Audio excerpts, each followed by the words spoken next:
And now that we have widespread problems of local zoning causing statewide problems, I'm very encouraged that we're seeing state legislators step in and say, whoa, we're gonna create some limits on this authority that we gave you as we're struggling with housing supply and affordability.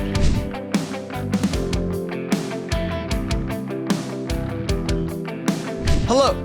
Welcome again to another episode on the Let People Prosper show. My name is Dr. Vance Ginn. I hope you're having a prosperous day. Well, today I'm delighted to bring on someone who knows a lot about the housing market. There's a lot of stuff that's going on with the housing market and markets in general, and just a great person overall. And it's none other than Dr. Emily Hamilton. Emily, welcome to the Let People Prosper show. Thanks, Vance. Great to talk with you. Well, it's a pleasure to have you on, and I'm looking forward to our discussion today. But before we get into that, let me go ahead and read your bio for the audience, and then we can jump right into it. So Emily Hamilton is a senior research fellow and director of the Urbanity Project at the Mercatus Center at George Mason University, if I could talk today. Her research focuses on urban economics and land use policy.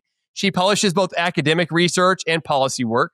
Her writing has appeared in outlets including the Washington Post and Los Angeles Times, and she writes an occasional column at Governing. Hamilton has testified before several state legislatures as well as the U.S. House of Representatives. She serves on the advisory board of Up for Growth and Cityscape, a journal published by the Department of Housing and Urban Development, and she received her PhD in economics from George Mason University. Great school. Have had a lot of folks on from GMU. So with all that stuff going on, Emily, and you're busy all the time, and there's a lot going on in the housing, but I'm going to ask you the first question I do all the guests. Why do you do what you do every day? So I got drawn to housing policy and land use regulation more generally because I think I'm just naturally a city person. I like dense, walkable neighborhoods that have lots of things going on. And obviously people have all types of different preferences about what type of neighborhood or community they want to live in. But that's happens to be mine. And I grew up, like many Americans, in a much more suburban environment.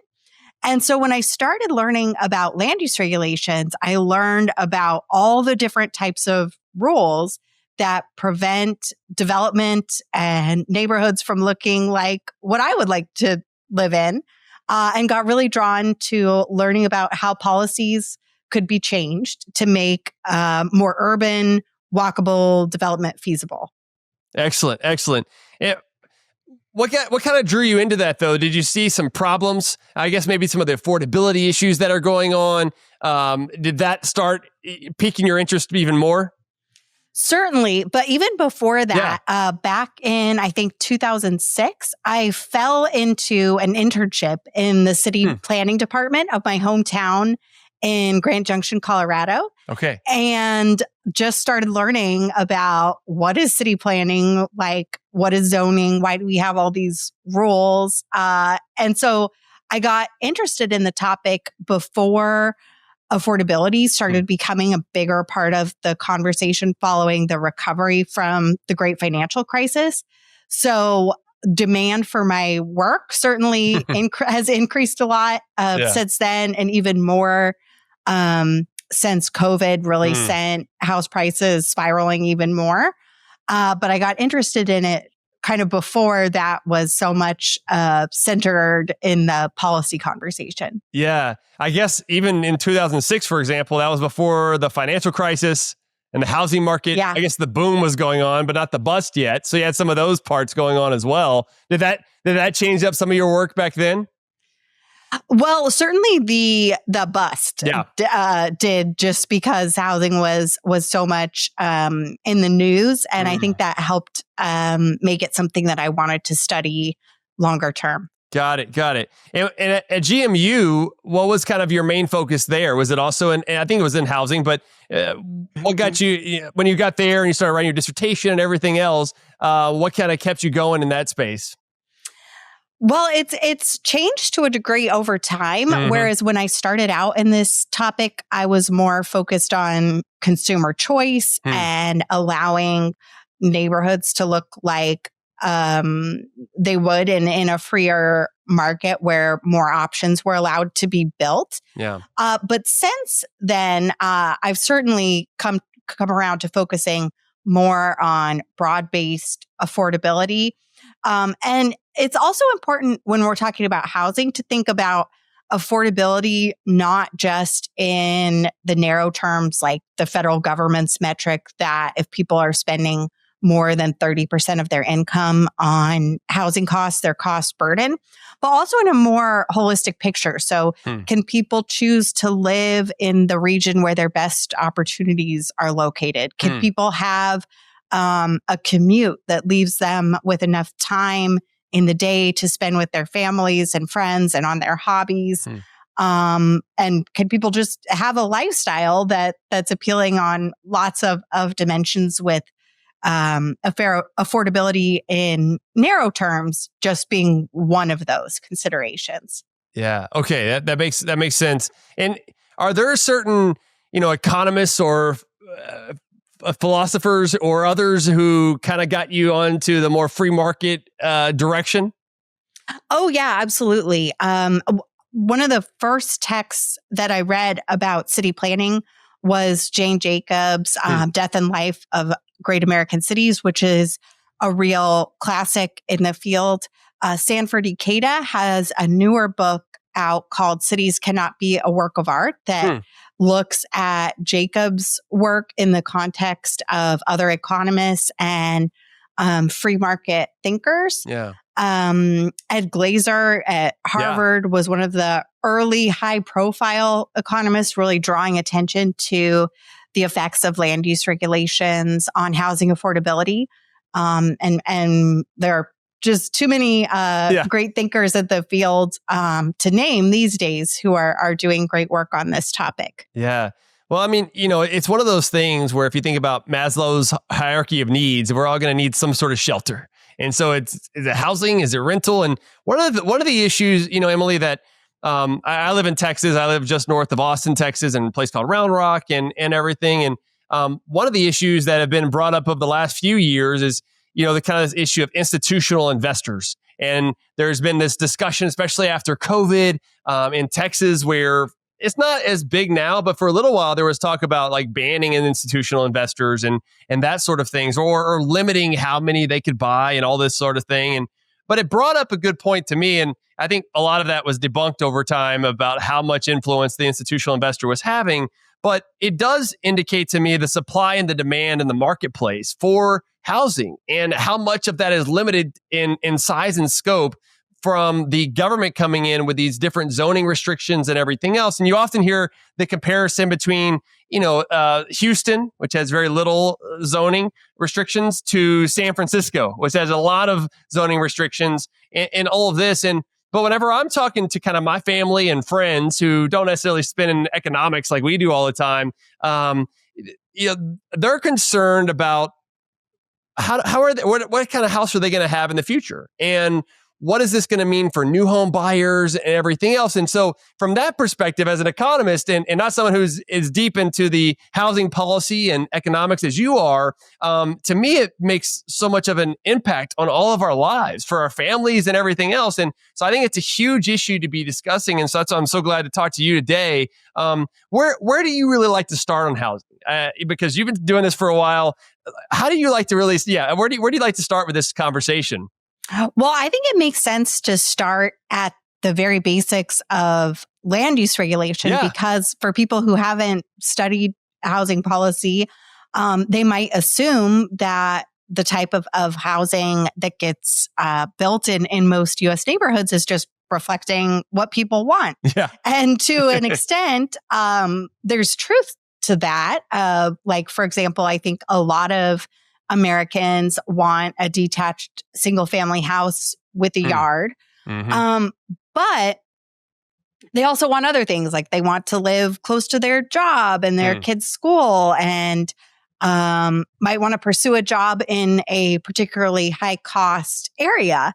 And so people are also willing to make trade-offs in terms of the amount of space they have relative to the location, relative to the price point. But the land use regulations in place in just about every residential area of the US prevent some of those trade-offs. So most US cities limit most of the land where they allow housing to be built to only detached single family houses. So that means that on most of that land, the only thing that can be built is a house with its own yard that's not touching anything else. So that limits people from economizing on land, doing something like having several units on that piece of land that would allow households to split up the cost of that land that might be very expensive. Then the other real piece of bread and butter of local zoning in the US is minimum lot size requirements. So it's not just that in most areas you have to have a house with its own yard. That yard has to be a certain size, and that size varies greatly. So you mentioned Houston. Across the whole city, they allow houses to be on lots that are as small as 1,400 square feet. But in many parts of the country, especially in the Northeast, we see localities having much, much larger lot size requirements, up to an acre or even 2 acres, which is over 80,000 square feet. Wow. Which of course, then that reduces the amount of supply available of land where you can build other things, driving up prices higher than they otherwise would be. And Emily, like kind of going back to the history of land use, I mean, it's got a long history though too, right? I mean, there's probably some cycles that it's went through of more freedom versus less, but what does that look like? Yeah. So land use regulations in the US are relatively recent. It's important to keep in mind that in most parts of the country, these have been in place for about 100 years. Okay. And prior to that, recent in the terms of human history. Yeah.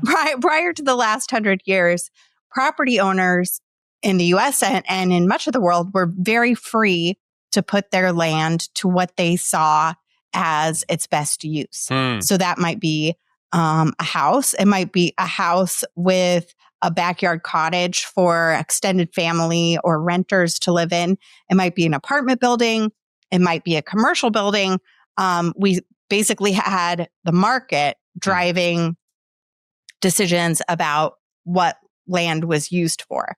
But then starting in the early 20th century, localities began implementing what looks pretty similar to our zoning codes today, breaking up their localities in terms of where residential would be allowed, where commercial uses or industrial uses would be allowed, and putting density restrictions on residential development as well. And then the federal government really gave what started at the local level a big push in the 1920s with the creation of what was called the Standard State Zoning Enabling Act, that the Commerce Department under Herbert Hoover began pushing out to states, encouraging them to adopt this legislation that would then allow localities to implement zoning.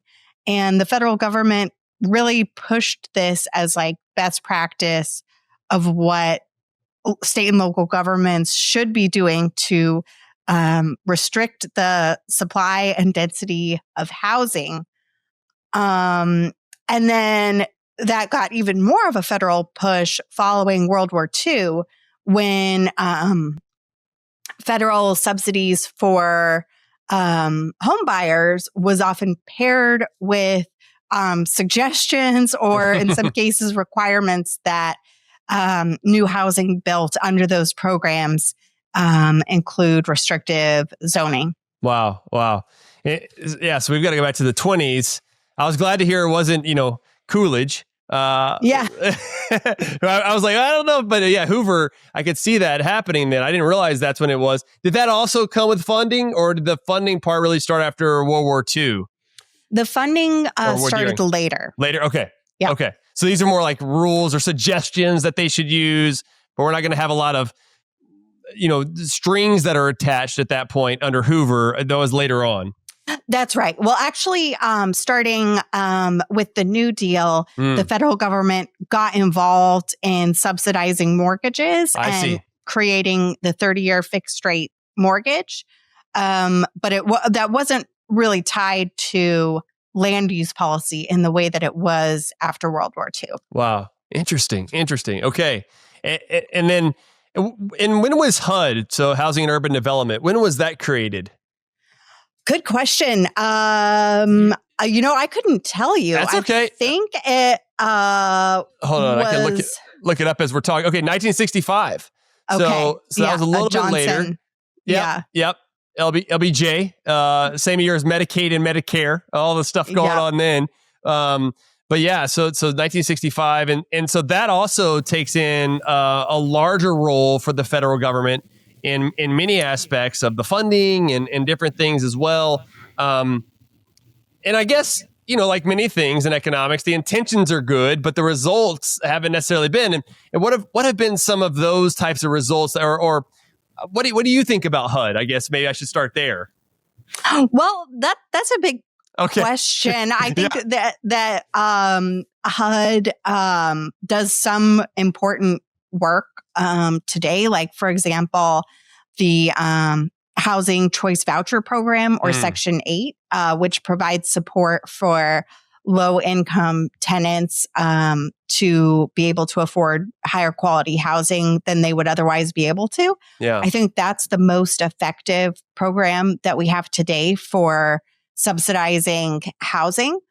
But they also have a history going back to the LBJ era of funding and supporting a lot of urban redevelopment, including programs that folks might be familiar with, like urban renewal that facilitated the demolition of a lot of housing and neighborhoods, in some cases with the replacement of public housing. And this has obviously had a complicated past with a lot of downsides for a lot of people. And I think reaction to that urban renewal era has created a lot of what we see today in terms of NIMBYism, where the pendulum has swung really far to the side of empowering citizen voice to determine what's allowed to happen on urban land. And so, in some ways that was a reasonable response to the problems of urban renewal, but we've now created this alternative problem where it's really difficult to build housing, especially in the highest demand areas. And so we have a big problem of housing undersupply and housing affordability as a result. Yeah. Wow. It's one of those things that it just seems like a lot of government programs, but it kind of compounds itself over time. And it's not just the federal, state, but it's also local. I mean, and really, this is something I wanted to ask you, Emily, is it really, because in my mind, a lot of the local zoning is more local. So the local government seems to have the most influence, but is that right? Yes. Okay. Today, in general, local governments are in the driver's seat in determining what zoning regulations look like, what permit approval processes look like, and what can be built where. But we're also seeing across the country, including in Texas, that state legislatures are getting more involved with setting some guardrails on that local authority. As we talked about, the federal government encouraged state governments to enable local zoning. Okay. So localities would not have the authority to regulate land use without their states giving them that authority. And now that we have widespread problems of local zoning causing statewide problems, I'm very encouraged that we're seeing state legislators step in and say, whoa, we're gonna create some limits on this authority that we gave you as we're struggling with housing supply and affordability. Yeah, and it's kind of fascinating to your point. I mean, and you're right. In Texas, there is kind of this determination by the state to say, you know what, we want to reduce minimum lot sizes. There's actually a lot of good work that's going on here, and I think we're going to make some progress. Hopefully, this session is what it looks like from your work and a lot of others. And but it's been interesting though, because a lot more of the conservatives have wanted that government that's closest to the people is best. And there was kind of this local government sort of push and local control. That's the word I was looking for. There was this local control. And so there was this kind of this tension, if you will, between the two for a long time. And I still think it's there because you get a lot of the local governments and the politicians and the mayor and others will come and speak at these hearings and saying, look, you are trying to take over. And property taxes is another big thing in Texas where they come out. But this has been another one. And but I think flipping this and trying to state really where the local control should be, it should be more up to the individual and the families versus the local government. And that's been an interesting philosophical discussion and maybe even re-education about this. But if you've seen this in Texas, but you're saying this is going on across the country? Yeah, absolutely. And as you say, there has been plenty of conservative opposition to states getting involved in land use. But I think another way to see it is that states are protecting property rights. Right. And expanding what property owners are able to do with their land, putting a limit on local regulations. Yeah, no, I think that's huge. And on the institutional investors thing, have you done much work into that space? Has that been something that has been kind of across the country? Yes, it has not been a research focus of mine, but we did definitely see an increase in institutional investors purchasing single family houses, but it was from a very low level to still a low level of this type of activity. And I think with higher interest rates, we're seeing it return back down to its previous, even lower levels. It's not as profitable, right? It's a higher cost. Yeah. Right. Yeah. In general, single family houses are not a super attractive investment for big investors because there are not really economies of scale in managing a bunch of different houses as opposed to like an apartment building where it makes sense for an investor in more cases. Like centralized location, like they're all kind of similar. Yeah. The investor might have an apartment building big enough to support on-site staff, on-site leasing, all kinds of things that just make more sense to own that type of property compared to single family houses.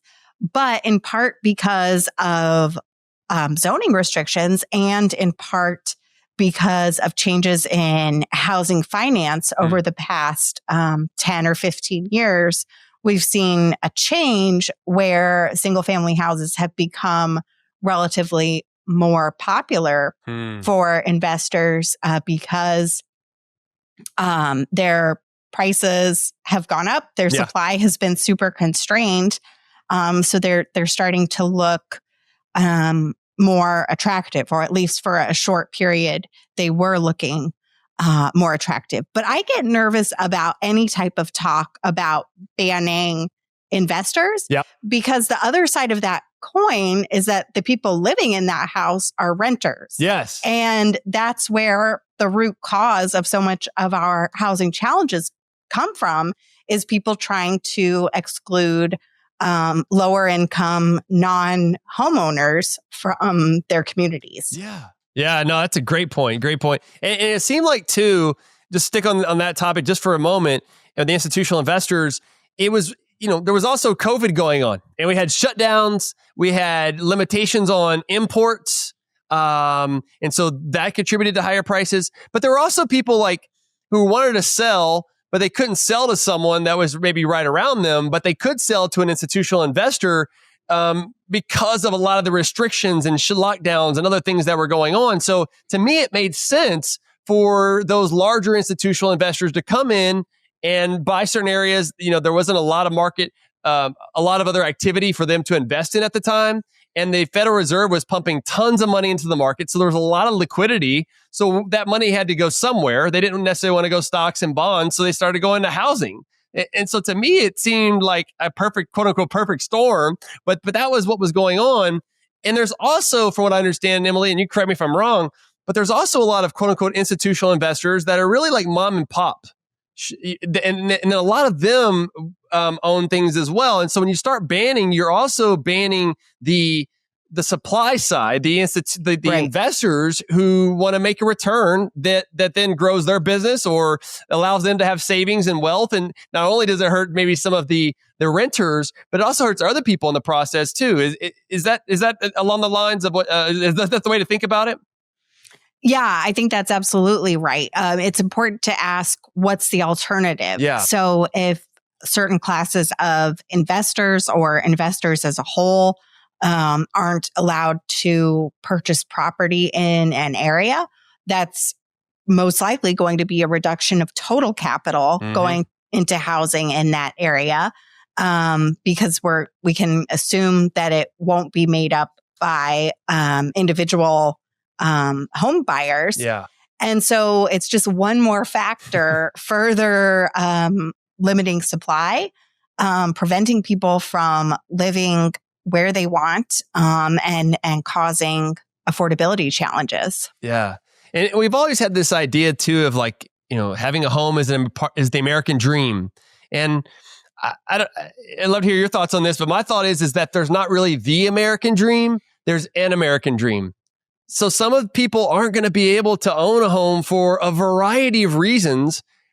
Why would we put such a limitation on them? And I hear this discussion too when it comes to property taxes, especially in Texas, but in other places too, where they'll say, well, we need to focus on homestead exemptions because we're probably going to raise our homestead exemption from $100,000 to $140,000, and it could be up to $200,000 for seniors after this year. My push has been more of, I think we should be lowering property tax rates if you're going to lower them, because that helps you lower it for everyone. And the retort, though, Emily, is that, yeah, but, and this is mostly from the right, but they'll say, well, we're helping families. Families are the ones that have homesteads. And that I think it has more to do with voting, to be honest with you, but that the homesteaders tend to vote more Republican, but whatever. But the problem is that families are also renters and right. Families are also business owners. And so when you're only picking out one, you're picking winners and losers, there are going to be trade-offs in the process. What are some of your thoughts about that? Well, I couldn't agree more that the American dream needs to be adaptable to individuals and families' own desires. So I think another part of the American story is moving to where new opportunities are located, and not necessarily being tied to a single piece of property in spite of changing conditions. And on the tax front, there's definitely not a linear relationship between property taxes and what the housing market looks like from place to place overall. Yeah. But in general, I think the most important piece of the relationship between tax and fiscal policy and housing is that states and localities adopt a system overall that is friendly to growth, so that when new housing is being built and new people are moving in, each new household and house is like roughly paying its own way. Yeah. Whereas if you end up with a situation where growth is negative for a locality and for current residents from a fiscal perspective, I think that drives a lot of very understandable NIMBYism, where people don't want to see growth and want zoning and other land use policies that make it really difficult to build housing, because they see new residents as either a threat to their current services or as a factor that's going to increase their property tax bills down the road. So having like a growth sustaining tax and spending system is really important. Yeah, no, I totally agree with that. I think one of the things that they are looking at a lot in Texas is trying to limit the growth of property taxes in some capacity. And some of them have looked at Prop 13 in California. And there's this idea that that was good. And, there's even some economists who would say that it is. And I see you shaking your head, but like, because I've been very, what's the word? I don't know. I just don't like it. I think it's a bad idea. I think the policy is bad. And again, it goes into intentions and results, as you know, and we talk about this all the time, makes it fun. And Peter Boettke always talks about that stuff too. But I think when you look at Prop 13 to where you limit the property tax burden of 1% of market value, and it can only grow at 2% per year, which sounds good. And it's 10% homestead cap in Texas of how much it can grow by. And so some would say, well, yeah, that 2% sounds so good.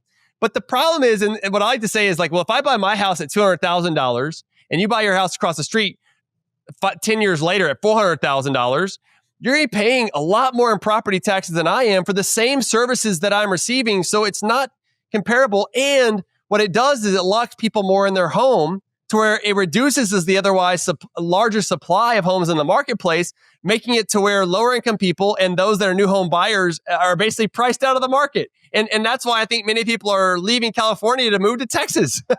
So we shouldn't go in that direction. But is that kind of what your thoughts are? Absolutely. Okay. Yeah, it's the extreme of picking winners and losers. And in California, they've even made it so that Prop 13 property tax caps apply to heirs. So it's like feudalism. Like you can inherit, your family estate and never pay property taxes based on the fair market value of that. Yeah. And as you say, it encourages people to stay put.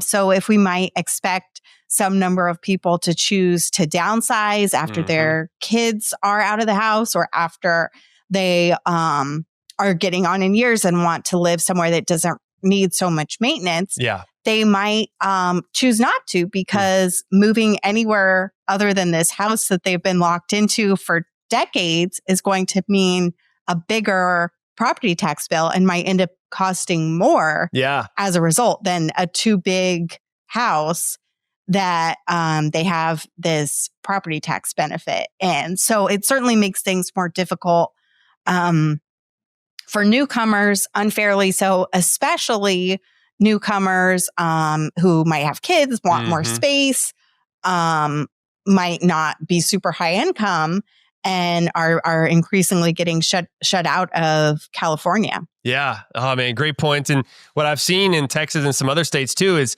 people will pay their property tax and pay off their mortgage, but now their property taxes, at least in Texas, is more per month than their mortgage was. Yeah. And then they're losing their home. They're kind of losing their legacy and everything else. And so there's kind of flip sides to all of this. What else have you been thinking here recently? Because, we had another kind of housing boom over the last couple of years. It seems like maybe some of that's coming down now, but now we have tariffs that are probably going to, they're likely to increase the price of lumber and other materials because of the supply constraints. And it seems like it's going to be interesting to see where the housing market is. Housing market also has a huge influence on the CPI, the way that it's constructed. And so some have said for a number of years, well, the CPI would be lower, but housing has stayed higher than otherwise for longer. And so that's kept up the CPI. But it seems like maybe we need a correction in the housing market. That hurts in some capacity. But I wonder kind of what your thoughts are right now in the current housing market situation, because when I talk to folks, Emily, and you probably too, but they're really concerned about the housing market. Yeah, there are a ton of headwinds. So my research and work is very focused on the regulatory side, which has seen some important reforms in recent years, but has been largely, a constant over the past several decades. But there are all these new headwinds of tariffs, of immigration policy.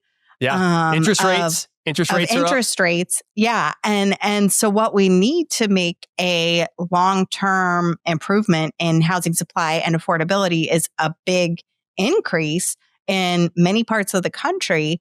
But it's facing a huge amount of challenges. And you point to the maybe kind of perverse relationship between housing and inflation, where we see that higher housing costs are contributing to Federal Reserve policy of higher interest rates, but that's making it even harder to build more housing that would ultimately help bring down those housing costs. Yeah. Oh, man.